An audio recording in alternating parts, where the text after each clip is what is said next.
नर्मदे हर नर्मदे हर. श्रीमद भागवत महापुराण. श्रीमद भागवत महापुराणमध्ये 11व्या स्कंध 23व्या अध्यायामध्ये भगवंतानी उद्धवाला एका तितिक्षु ब्राह्मणाचा इतिहास सांगितलेला आहे. त्यामध्ये त्या तितिक्षु ब्राह्मणाने अत्यंत आनंदानं एक गीत म्हटलं. त्या गीताला भिक्षुगीत म्हणून ओळखलं जातं. आज आपण भिक्षुगीत काय आहे ते जाणून घेऊया. ब्रह्मानंदाची इच्छा पूर्ण करण्याच्या हेतूनं उद्धवांनी भगवान श्रीकृष्णांना आत्मशांतीचा आणि द्वंद्व निवृत्तीचा उपाय जाणण्यासाठी विचारलं. भगवंता, दुर्जनाने कितीही छळलं तरी मन क्षमायुक्त कसं राहू शकतं? उद्धवाचा प्रश्न ऐकून श्रीकृष्णाला अत्यंत संतोष वाटला आणि त्याने उद्धवाला उपदेश केला. उद्धवा, कोट्यावधी जन्म घ्यावे तेव्हा कुठं चांगल्या द्विजकुलात जन्म येतो, पण हे जे महापुण्याचं फळ मिळतं तो मनुष्य जर हरिभक्ती करणार नाही तर वाया जातं. तसंच भक्तीशिवाय उत्तम जन्म वाया जातो, फुकट जातो. आंब्याला सुंदर फळ आलं तरी त्यावर जर बांडगुळ वाढली तर तो वृक्ष निरुपयोगी होतो. तसंच भक्तीशिवाय उत्तम जन्मही फुकट जातो. आत्मशांती सर्वांना असाध्य आहे असं उद्धवाच्या मनात आलं होतं. हे जाणून श्रीकृष्णाने उद्धवाला एक जुना इतिहास सांगायला सुरुवात केली. यामध्ये शांततेचे प्रतिपादन करणारं भिक्षुगीत नावाचं एक प्रकरण आहे. एकनाथ महाराज सांगतात, श्रीकृष्ण रूपी ब्रह्मगिरीवर भागवत रूपी औदुंबर वृक्षाखाली शांतीरूपी गोदावरी नदी उगम पावली. ती मुळापासून पवित्र आहे. ती गुप्त ओघानं नारदांच्यापर्यंत आली. तीच व्यासोक्तीने गंगाद्वारी प्रकट झाली. पुढं शुकमुनींच्या मुखरूपी कुशावर्तात अचानक ती प्रकट झाली. तिच्याबरोबर श्रद्धा ही अरुणा नदी, धृती ही वरुणा नदी आणि भक्ती ही सरस्वती नदी त्यांना येऊन मिळाल्या आणि पवित्र संगम झाला. त्या शांतिरूपी गंगेला महापूर आला. त्यात जे श्रवणार्थी बुडी मारतात ते आपल्या अंगच्या क्षमेने पावन होतात. आता उद्धवाला पावन करण्यासाठी ती प्रसिद्ध शांतिरूपी गंगा भिक्षुगीताच्या वर्णनानं श्रीकृष्ण प्रकट करत आहेत. श्रीकृष्ण म्हणतात, अवंती नगरामध्ये एक संन्यासी होता. त्याला दुर्जनाने खूप त्रास दिला, पण संन्यासी अत्यंत क्षमाशील होता.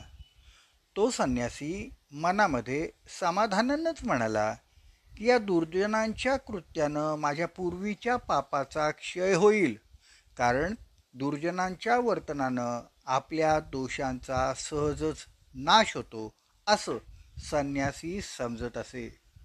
संन्यासाच्या तोंडावर त्याची जर कोणी निंदा केली तर संन्यासी आनंदानं म्हणत असे, आहा, श्रीहरीच माझ्यावर प्रसन्न झाला म्हणून माझं पाप सहज जात आहे. असा विवेक करून तो संन्यासी मन शांत ठेवीत असे. त्या संन्यासानं आत्मिक धैर्याच्या शिखरावर चढून जे गीत गायलं ते भिक्षुगीत ऐका. पूर्वी उज्जैनी नगरीत एक धनाढ्य ब्राह्मण राहत होता. शेतीवाडी आणि व्यापार करून त्याच्याजवळ धनधान्याचा मोठा संग्रह झाला होता. पण अत्यंत लोभी असल्यामुळं तो स्वतः तसंच घरातील सर्वांना पोटभर चांगलं खायला देत नसे. त्यामुळं तो स्वतः, घरातील पत्नी, त्याची मुलं आणि पाहुणे तसंच घरातील नोकर चाकर नेहमी अर्धपोटी अतृप्त राहत असत. अतिथी, ब्राह्मण आणि देव यांना तो विनमुख पाठवत असे. धनलोभानं तो कोणाकडचंही अन्न धन स्वीकारत असे. पैसा दिसला की कोणतेही पाप करायला तो मागं पुढं पाहत नसे. अशा प्रकारे तो कर्मभ्रष्ट, क्रियानष्ट आणि महाठक आणि धनलोभी बनला होता. भरपूर धन असून सुद्धा थोडेसे धन खर्च करायची वेळ आली तर त्याला प्राणांतिक यातना होत असत. तो नेहमी शिळं किडकं अन्न खायचा आणि सगळ्यांना खाऊ घालायचा. नेहमी तो मळकी आणि फाटकी वस्त्र वापरत असे. यक्ष किंवा पिशाच्य जसे काही न खाता आणि साठवलेल्या धनाला कधी हातही न लावता ठेवीपाशी केवळ राखण करीत राहते, तसेच तो ब्राह्मण आपलं धन राखीत बसे. धनलोभी म्हणजे जणू काय भूत, म्हणून त्याला यक्षवित्त म्हणतात. तो धनाला प्राणाहून प्रिय मानतो. आपल्या शरीराला कसलेही सुख न दिल्यामुळं त्याचं ऐहिक जीवन कष्टमय होतं आणि 5 प्रकारचे यज्ञ न केल्यामुळं त्याला परलोकीही सुख मिळत नाही. त्याने स्वधर्मावरील निष्ठा सोडली होती, त्यामुळं पूर्वापार चालत असलेला दानधर्म बंद केला होता. जो कृपण कंजूष 5 यज्ञ देवतांची उपेक्षा करतो त्याचं पुण्य संपतं आणि द्रव्यलाभ होण्याचं कारणच तो नष्ट करतो असं समजावं. त्या ब्राह्मणाचं सर्व धन पुढं कसं नष्ट झालं ते ऐका. पत्नी आणि मुलांनी एक होऊन काही धन नेलं आणि त्यांचं घर सोडलं. गोत्रज आणि आपतेष्टांनी आपापल्या वाटणीचं धन नेलं. चोरांनी घर फोडून त्याचं धन लुटून नेलं आणि घराला आग लागून बरंचसं धन मौल्यवान वस्तू जळून राख झाल्या. शेतावर कीड पडली. विश्वासू कुळांनी ठेवी बुडवल्या. जमिनीचे पैशाच्या देवघेवीचे कागदच हरवले. युद्धाच्या गडबडीत घरावर सैन्याची धाड आली आणि सैन्याने भूमीत पुरलेलं सर्व धन संपत्ती खणून लुटून नेली. पेवामध्ये ठेवलेल्या धान्यामध्ये पाणी शिरून सर्व धान्य कुजून गेलं. अशा प्रकारे त्या ब्राह्मणाचं सर्व धन गेलं. त्यामुळे त्याचं तेज मावळलं. म्लानवदन करून हीनदीन अवस्थेत तो ब्राह्मण अत्यंत खिन्न होऊन दुःख भोगत राहिला. त्याचं दैवच फिरलं. बायको मुले त्याला सोडून गेली. आता त्याच्याकडून काहीही मिळण्याची आशा नसल्यामुळं नातेवाईक त्याला ओळखी देईनात. लोक तोंडावर त्याची निंदा करायला लागले. पोरं तोंडावर थुंकायला लागली. बायका धिक्कार करायला लागल्या. भीक मागून सुद्धा कोणी त्याला भीक वाढेना. गेलेल्या धनाच्या आठवणीनं तो ब्राह्मण रडून रडून क्षणोक्षणी मूर्छित पडू लागला. निराशेनं इकडं तिकडं बघू लागला, लोळू लागला. हाय हाय देवा, माझ्या भाग्यात काय लिहून ठेवलायस रे? अति कठीण प्रसंग आलाय रे. पुढे यापेक्षा फार दुःख भोगावं लागणार आहे असं त्याला वाटायला लागलं आणि तो त्यामुळं रडायला लागला. मी कुणालाही कधीही संतुष्ट केलेलं नाही, तेव्हा आता माझं दुःख कोण निवारेल? मी तर घोर पातकात बुडालेलो आहे. हे श्रीहरी, धाव पाव. अरे बाबा, माझा उद्धार कर. अरे तू प्रल्हादाचा उद्धार केलास, तू अजामिळाचा उद्धार केलास, तू पिंगलेचा उद्धार केलास, तू गजेंद्राचा उद्धार केलास. हे भगवंता, तसाच तू माझाही उद्धार कर. त्या ब्राह्मणाला आता आपले सगळे काही अपराध आठवायला लागले.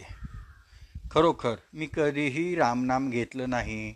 मी कधीही कोणाला काही दान दिलं नाही. मोक्षप्राप्तीचं साधन असलेल्या या नरदेहाला मी केवळ आणि केवळ दुःखच दिलं. ब्राह्मण जाती जन्म घेऊन सुद्धा मी धनलोभानं माझा जन्म फुकट घालवला. आता मात्र पश्चातापानं तो ब्राह्मण पोळत होता. आता त्याला विवेक सुचला. धनासाठी मी जे कष्ट केले ते सर्व व्यर्थ गेले. आता त्याला सगळ्याचा वीट आला. तो ब्राह्मण आता स्वतःचा धिक्कार करायला लागला. स्वतःचीच निंदा करून घेऊ लागला आणि म्हणू लागला, लोभ अत्यंत निंद्य आहे. हे मी कसं सांगू तुम्हाला? विद्वानही लोभामुळं निंदेस प्राप्त होतो. वेदसंपन्न पंडितांना ज्ञानाभिमानामुळं धनलोभ छळत असतो. कन्यादान करणाऱ्याने जर कन्येचं शुल्क घेतलं तर त्या धनलोभ्याचा अधपात होतो. मनात थोडा जरी लोभ असेल तर यश, औदार्य, कीर्ती यांचा नाश होतो. धनलोभासारखं बाधक आणि अपवित्र दुसरं काहीही नाही. धन मिळवायला जेवढे कष्ट करायला लागतात तेवढे कष्ट परमार्थाकरता जर केले तर त्यांना ब्रह्मप्राप्ती सहज होईल, एवढं मात्र नक्की. धन मिळवायला जेवढे कष्ट करावे लागतात त्यापेक्षा अधिक कष्ट त्या धनाच्या रक्षणाकरता करायला लागतात. धनसंग्रहामुळं सतत चिंता लागून राहते, जीवाला धाकधूक वाटते. यावरून आदी, मध्य आणि अंत या तिन्ही अवस्थांमध्ये धन हे सर्वथा त्रासदायक, दुःखदायक आहे. त्यात सुखाचा लेशसुद्धा नाही. उलट जगात जेवढे अनर्थ आहेत ते सर्व अनर्थ या अर्थामुळेच उद्भवतात. त्यामुळं माणसाचं अनहितच होतं. या धनाच्या प्राप्तीमुळं 15 अनर्थ उत्पन्न होतात. आपलं धन चोरीला जाईल अशी सतत भीती वाटते. आपल्याकडे हा पैसे मागेल याची सतत भीती वाटते. धनामुळं संन्यासीसुद्धा बुद्धिभ्रष्ट होतो. मग इतरांची काय गोष्ट. त्या रीतीने धनामुळं भीती वाटणे हा अनर्थ पहिल्यांदा उत्पन्न होतो. धनामुळं भयंकर हिंसा घडते. जणू ते हिंसेचं आश्रयस्थानच आहे. कन्यासुद्धा बापाला विष घालून सर्व धन हडप करते. धनलोभी पुत्र आपल्या आईबापांना सोडून देतो. पत्नीसह धनामुळं भांडतो. प्रत्यक्ष माता आपल्या बाळाचाही प्राण घेते. अशा रीतीने धनामुळं दुसरा अनर्थ म्हणजे हिंसा वाढते.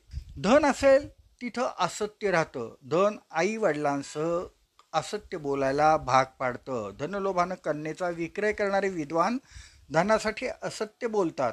वेद येत नाहीत तरी धनलोभानं ते स्वतःला वेद संपन्न म्हणून घेतात. तिसरा अनर्थ म्हणजे असत्य. धन असेल तर तेथे दंभरूपी अनर्थ येतो. धन मिळवण्याच्या तीव्र लालसेनं काही माणसं स्वतःला हरिभक्त म्हणून घेतात. त्यांना भजन दंभ असं म्हणतात.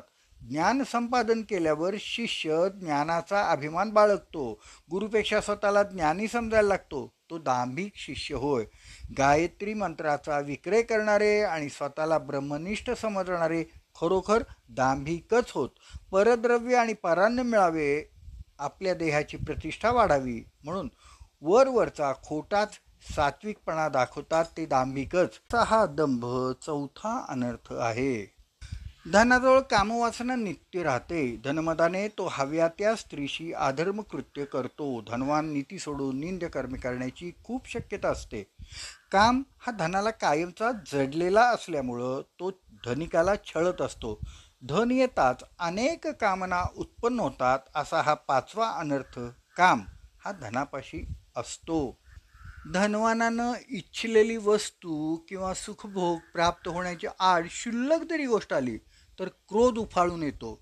जो जास्त खर्च करण्यास कारणीभूत होतो त्याच्याबद्दल प्रचंड क्रोध उत्पन्न होतो. कुणी त्याच्या धनाचा केवळ उल्लेख केला तरी त्याच्यावर तो प्रचंड रागवतो. कधी कधी तर त्याचा प्राण घ्यायलाही तो प्रवृत्त होतो. म्हणजेच धनाजवळ दारुण क्रोध हा महान अनर्थ वस्ती करून राहतो. एकदा पैशाचा मद धुंदी डोळ्यावर चढली की त्या माणसाला आईबाप सुद्धा दिसत नाहीत. आईला तो कपाळ करंटी म्हणतो, मग इतरांना काय विचारणार. तपस्वी साधक यांचा तो उपहास करतो. हरिदासांना वेडावून दाखवतो.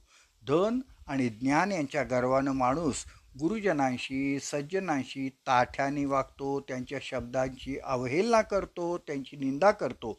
धनाच्या गर्वानं तो इतरांचे दोष शोधत राहतो. सत्वगुणी माणसाला तो बावळट ठरवतो. हा गर्वच त्याला शेवटी बाधक होतो. असा हा गर्व सातवा अनर्थ आहे. धनामुळं तो उन्मत्त होतो. सदोदित अधर्माचं आचरण करीत राहतो. जे भोग हवेसे वाटतात ते वाटेल तेथून तो मिळवतो. त्याला कशाचंही कुणाचंही भयच वाटत नाही. आपल्या आचरणात काही चुकत आहे याची तमाच तो बाळगत नाही. वडिलांचं ऐकत नाही. त्यात धनमद वाढला की मग तो सरळ मार्गानं कधीच चालत नाही. परस्त्रीची अभिलाषा धरतो आणि कोणत्याही काळवेळी तिच्याशी विलास करतो. असा हा धनमदरूपी आठवा अनर्थ आहे. धनाच्या कुशीतून भेद उत्पन्न होतो. भेदभावांचा परिवारच तिथं मुक्कामाला येतो. अचानक धन लाभ झाला तर तो त्या आईला, पत्नीला, मुलांना कळून सुद्धा देत नाही. एकमेकांच्यासाठी प्राण अर्पण करण्यास तयार असलेले बंधू मित्र धनाची पैशाची वाटणी करताना एकमेकांचे पक्के वैरी होतात. त्यांच्या मैत्रीत विकल्प उत्पन्न होतो. अशा प्रकारचा भेद हा 9वा अनर्थ आहे. आता संबंध आला की माता पुत्रामध्येही वैर उत्पन्न होते, सख्खे भाऊ वैरी बनतात. असा हा धनलोभ अनर्थकारक असतो. समंजस चांगल्या लोकातही धनामुळे वैर उत्पन्न होते. अशा प्रकारे वैर हा 10वा अनर्थ धनामुळं निर्माण होतो. धन नेहमी अविश्वास निर्माण करते. धनवान मनुष्य वडिलांच्यावर, भावावर, मित्रावर, मुलांवर कधीही विश्वास धरत नाही. जिने आपला जीव, प्राण, सर्वस्व पतीला अर्पण केलेलं असतं, त्या पत्नीबद्दल सुद्धा धनवान माणूस अविश्वास दाखवतो. धन आणि स्त्री अविश्वासाचं मुख्य कारण आहे. अविश्वास सर्व दोषांचा मुकुटमणी आहे. अविश्वास उत्पन्न होतो तो केवळ धनामुळं. असा हा 11वा अनर्थ अविश्वास धनासह निर्माण होतो. जास्ती धन असेल तर स्पर्धेला जन्म मिळतो.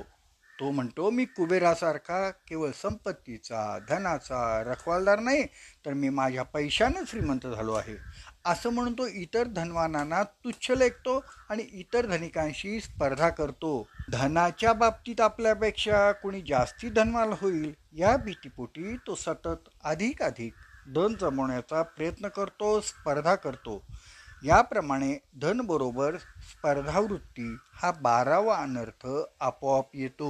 निर्धन पुरुषाला स्त्री दूर लोटते, पण धनवानाला मात्र स्त्री भुरळ पाडते. वेश्यांच्या नादानं धनवानाचं मन लुब्ध झालं की तो मद्यपान करू लागतो. मद्यपानाने धनवान वेश्येच्या सहवासात मदमत्त होतो. वेश्येच्या सहवासात मदमत्त झालेला धनवान आपण होऊन जुगार खेळण्यास प्रवृत्त होतो. म्हणजेच धनामुळं स्त्री, मद्यपान, जुगार हे 3 अनर्थ घडतात. जो कोणी मूर्ख किंवा पंडित धनाचा म्हणजेच अर्थाचा संग्रह करतो त्याच्यापाशी हे 15 अनर्थ खात्रीने उद्भवतात. 15 अनर्थ कोणते?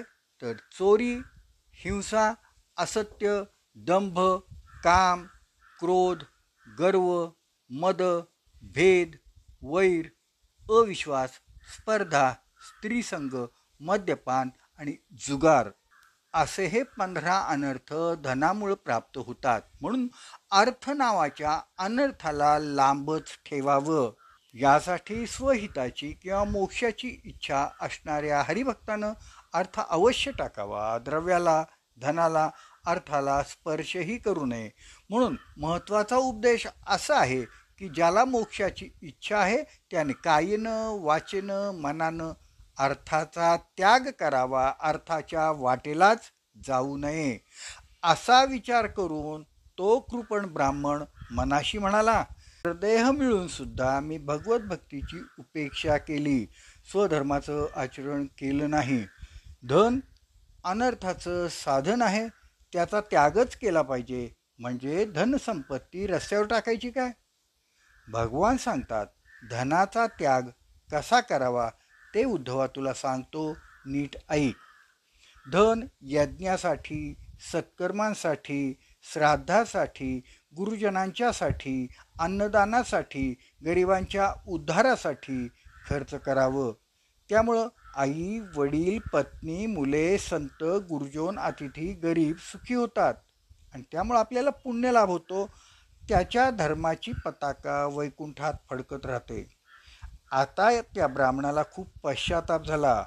अरे मी धनलोभानं यक्षवित्त रक्षण करून अभागी झालो, सहित घालवलं. मी धनानं भोगी घेतला नाही. केवळ धनासाठी कष्टच करण्यात शक्ती, तारुण्य खर्ची पडलं. धनसंचय हा मरणाचा मार्ग आहे. धनवानाला नेहमी दुःखच भोगावं लागतं. त्याला आत्मसुख कधीही प्राप्त होत नाही. पण आता माझं सर्व धन गेलं आहे. भगवंतानी ही माझ्यावर एका दृष्टीने कृपाच केली आहे. हे माझं एक प्रकारचं भाग्यच होय. पूर्वी मी धनवान म्हणजेच अभागी होतो, पण आता मी भाग्यवान झालो, कारण श्रीहरी माझ्यावर प्रसन्न झाले. म्हणूनच मला विवेक आणि वैराग्य प्राप्त झालं. श्रीहरीने माझं संचित धनरूप अज्ञान हरण करून माझ्यावर पूर्ण कृपा केलेली आहे. भगवंत केव्हा, कुठं, कशा प्रकारे आपल्यावर कृपा करतात ते कळतच नाही. भगवंत भक्ताचं चित्त आपल्याकडं लागावं म्हणून अगोदर भक्ताला निर्धन करतो. त्यामुळं त्याची चित्तशुद्धी होते. मग विवेक आणि वैराग्य मनामध्ये उत्पन्न होतात. मी आता कोट्यावधी जन्मांचा वचपा काढीन, आत्तापर्यंत आयुष्य माझं वाया गेलं, पण आता याच देहात मी सगळं पाप फेडून टाकेन. मी देहानं म्हातारा झालो असलो तरी मनानं तरुण आहे. त्या तरुण मनानं मी भगवंतांचं नामस्मरण करीन, चिंतन करीन आणि मोक्षप्राप्ती करून घेईन. मी सर्व देवतांची पूजा करेन, सेवा करेन आणि हा भवसागर पार करायला मदत करा म्हणून भगवंतांना विनवणी करेन. जर सर्व देवांनी मला सहाय्य केलं तर मी पळभरात मोक्ष साधू शकेन. अशा विचारानं फिरत फिरत तो भिक्षुक जात असताना इथे श्रीमद भागवत महापुराण कथा ज्ञानयज्ञ चालला होता. तिथं तो पोचला. त्यांनी 7 दिवस श्रीमद भागवत महापुराण कथा श्रवण केली. तेव्हा त्याला तीव्र वैराग्य आलं. वैराग्य येण्याची 3 ठिकाणं आहेत. भागवत कथा किंवा भगवत कथा ऐकताना वैराग्य येतं. स्मशानामध्ये मृतदेह जळताना पाहून वैराग्य येतं. तसंच विषयांचा अतिभोग घेऊन सुद्धा आनंद मिळत नाही तेव्हा वैराग्य येतं. त्या ब्राह्मणाला श्रीमद भागवत महापुराण कथा ज्ञानयज्ञ ऐकून तीव्र वैराग्य आलं. त्यांनी ताबडतोब विधियुक्त संन्यास घेतला. नंतर तो आनंदानं फिरत फिरत एका नदीकिनारी गेला आणि अत्यंत प्रसन्नपणे तो गायला लागला. त्याच्या अंगावरनं रक्त वाहत होतं तरीही त्याच्या चेहऱ्यावर हास्यच होतं. त्यांनी जाणलं होतं की ज्यांनी मनाला आपल्या जिंकलं आहे तोच श्रीकृष्णाला प्राप्त करू शकतो. मग त्या ब्राह्मणाने यज्ञहोम केला. इतर लोक यज्ञामध्ये तीळ तूप अर्पण करतात, पण या संन्यासानं काम क्रोधाची आहुती दिली. स्वार्थी स्वभावाचा होम केला आणि मान अभिमान सोडून गुरु आज्ञेनं पूर्ण परमानंदानं तो पृथ्वीवर भ्रमण करायला लागला. वनात राहून केवळ भिक्षेसाठी तो नगरामध्ये भिक्षा मागायला जायचा आणि जे काही मिळेल त्यात तो समाधान मानत असे. लोक त्याला अवधूत असं कुचेष्टेनं म्हणायला लागले. एकदा फिरत फिरत तो आपल्या मूळ नगरीमध्ये आला आणि लोकांनी त्याला ओळखलं. तेव्हा सगळेजण म्हणायला लागले, अरे हाच तो धनवान चिक्कू कंजूस ब्राह्मण. धन गेल्यामुळे तो आता संन्यासी झाला आहे. नगरातील सर्व लोक संगनमत करून विविध प्रकारे त्या ब्राह्मणाला संन्यासाला छळायला लागले. त्याला खूप उपद्रव द्यायला लागले. पण तो ब्राह्मण संन्यासी विवेकानं धीर गंभीर झाल्यामुळं कुणावरही रागवला नाही. कुणी त्याचं कमंडलू पळून नेलं, कुणी छाटी पळून नेली, कुणी त्याच्या भिक्षापात्रात माती टाकीत, कुणी त्याला चोर म्हणून हातपाय बांधून ठेवत, कुणी तो खायला बसला की त्याच्या अंगावर मूत्रविसर्जन करत, कुणी त्याला काठीनं ढोसायचं. तरीही संन्यासाला कधीही राग आला नाही. शांतपणे तो सर्व काही सहनच करीत होता. श्रीकृष्ण म्हणतात, उद्धवा, कोणी सन्मानाऐवजी अपमान केला तरी त्या भिक्षूला क्रोध येत नव्हता. कशानंही त्याची शांती ढळत नव्हती. कशानेही तो चिडत नव्हता. भिक्षू मनात म्हणत होता की मला त्रास देण्यात, अशा गोष्टी करण्यातच ह्या लोकांना काय सुख वाटतंय बघा. माझ्या प्रारब्धामुळं मला हे भोगावं लागत आहे, नाहीतर माझा काय त्याच्याशी संबंध आहे. अशा क्षमाशील विचारानं त्या भिक्षूनं कोणाचंही मन दुखावलं नाही. आपल्या आप्तजनांसमोर होत असलेला आपला अपमान त्यांनी सहन केला. अशा प्रकारे उद्वेग येऊ न देता जो अपमान सहन करतो त्याच्यापाशी शांतता नांदते. उद्धवा, शांतीचं स्वरूप असं असतं. त्यांनी मनाची शांती ढळून दिलं नाही. दुर्जनाने एवढा त्रास दिला तरी सात्विक धैर्यानं स्वधर्म न सोडता भिक्षू स्थिर राहिला आणि त्यांनी एक गीत गायलं. ते भिक्षुगीत म्हणजे दिव्य उपदेशच आहे.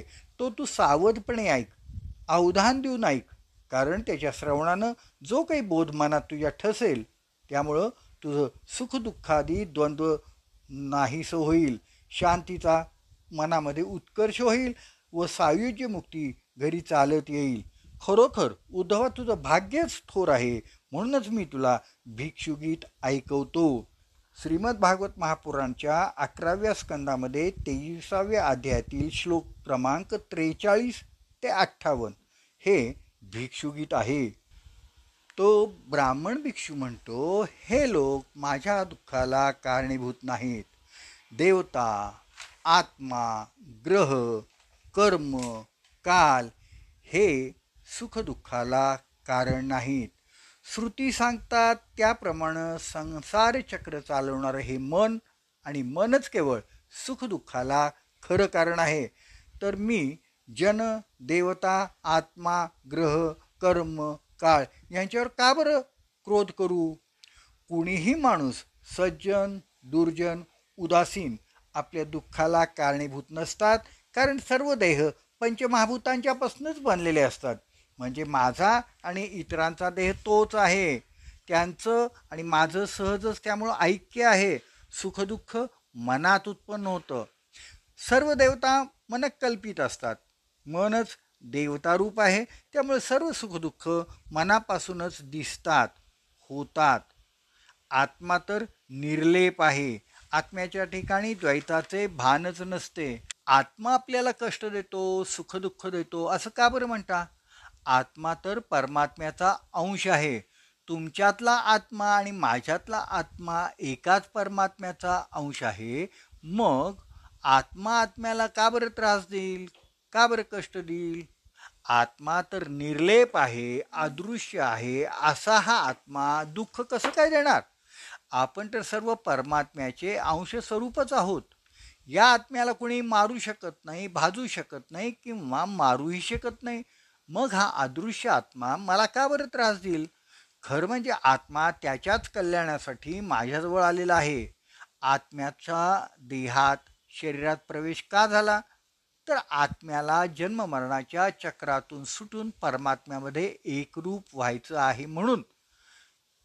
या मानवी देहामुळं आत्म्याला सत्कर्मे करून सद्गती प्राप्त करायची आहे, संसारातून मुक्त व्हायची आहे. तेव्हा हा आत्मा मला कशाकरता बरं त्रास देईल? काहीही कारण नाही. आत्मा मला त्रास देऊ शकतच नाही. जन्मकाळचे दारुण ग्रहच सुखदुःखाचं कारण आहेत असं म्हणावं तर मन हे ग्रहांचंही ग्रह आहेत. मनच जन्म मरण भोगायला लावतं. दुष्ट ग्रह फार तर 4 दिवस पीडा देतात, पण मन जीवाबरोबर प्रत्येक जन्मात असतं. ग्रहांची पीडा देह असेपर्यंतच असते.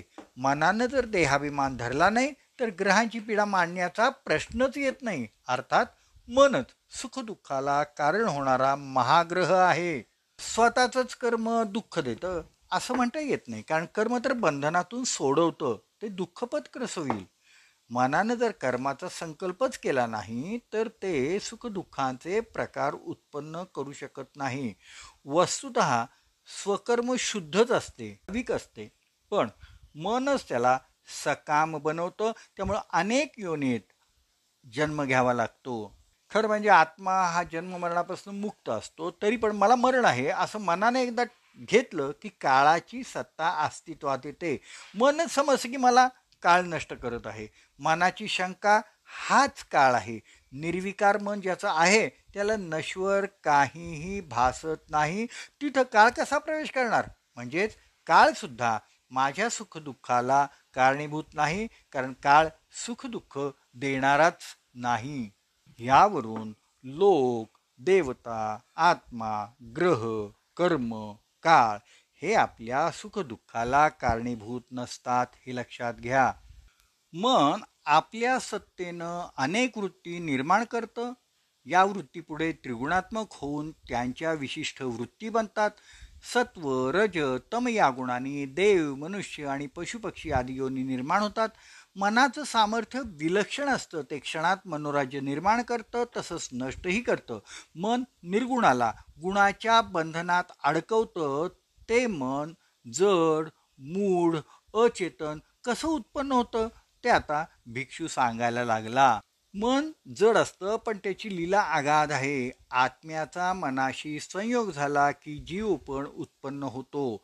वास्तविक पाहता जीव हा मनाचा नियंता आहे, पण तोच उलट मनाशी एकरूप होतो व मनाच्या कल्पित सुख दुःखांना आपली म्हणून सोसतो. मनच जीवाला संसारी बनवते. मनानं जर निग्रह केला नाही आणि मनाच्या नादाने जीव नाचायला लागला तर सगळी साधना व्यर्थ होते. मनोनिग्रहासाठी दान, नित्य व नैमित्तिक स्वधर्म, यम, नियम, श्रवण, एकादशीचा उपवास केले जातात. पण मनाचा निग्रह नसेल तर या सर्वांनी गर्वच उत्पन्न होतो. म्हणून मनाचा निग्रह हाच सर्वात श्रेष्ठ योग आहे. नर्मदे हर, नर्मदे हर.